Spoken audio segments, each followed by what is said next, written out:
Well, we got the big man, Herman Cain, the godfather of pizza. And he reportedly met with war criminal globalist Henry Kissinger. And there's a quote here. Dr. Kissinger turned down my offer to be Secretary of State. Cain told the Milwaukee Journal-Sentinel in an interview. He's perfectly happy doing what he's doing, which is probably, well, I don't know. There's a paper in Rome when, back in the day when Kissinger was coming to visit, it said, lock up your children. That comes from Bob Chapman, said that in an interview with Alex Jones. So we do know that Kissinger is involved with a few things. In fact, he's wanted. He's a wanted man. Oh, man, it is an act of insanity and national humiliation to have a law prohibiting the president from ordering assassination.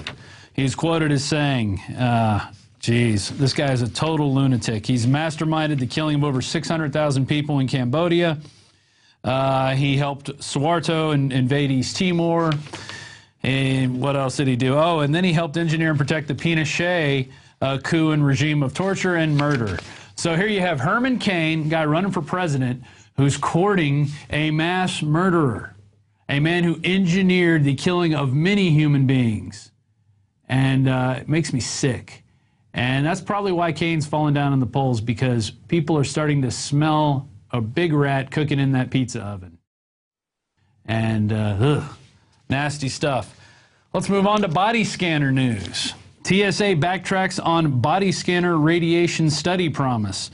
Apparently John Pistol was going around telling people, yeah, we're going to do more studies. We know, but now he's kind of backing off. He has a quote here in a Senate hearing earlier this week. It is my strong belief is those machines are still completely safe. If the determination is that the IG study is not sufficient, then I will look at still yet another additional study.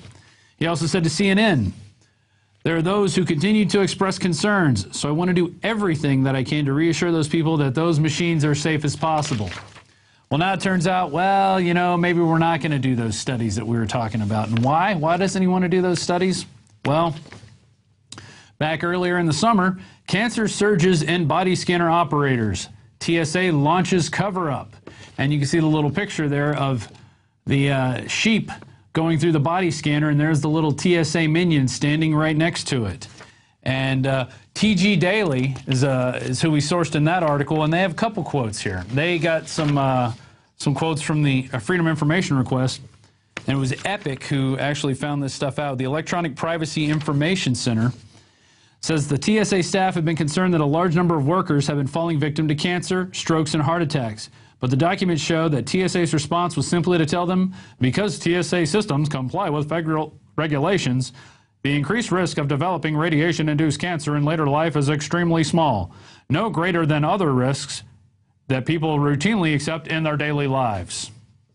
They also went on to say, this is just getting crazier and crazier. One set of documents reveals that even after TSA employees identified cancer clusters possibly linked to radiation exposure, the agency failed to issue employees dosimeters, safety devices that could assess the level of radiation exposure. Another document indicates that DHS mischaracterized the findings of NIST, the National Institute of Standards and Technology, stating that NIST had affirmed the safety of the body scanners. And NIST came out later and said, no, actually, we didn't do that. But we also have another study conducted by Dr. David Brenner, head of Columbia University Center of Radiological Research, found that the body scanners are likely to lead to an increase in a common type of skin cancer called basal cell carcinoma, which affects the head and neck. Following the study, Brenner urged medical authorities to look at his work, pointing to the dangerous notion of mass scanning millions of people without proper oversight. So who is David Brenner? Who is he? Well, he's head of research at the Center for Radiological Research at Columbia University. David Brenner focuses on developing mechanistic models for the effects of ionizing radiation on living systems. This man knows what he's talking about, okay? Compared to who tells you that these things are perfectly safe? Oh, there she is right there, destroying people's freedom of speech and freedom of peaceful assembly. It's Janet Napolitano. She's telling you these things are safe. So who do you believe? You believe a doctor of radiological research, or do you believe that creature right there looking at your screen? It's totally disgusting that we have creatures like that running around telling people what they need to do and how they need to do it. And, oh, please, can we put our hand down your pants?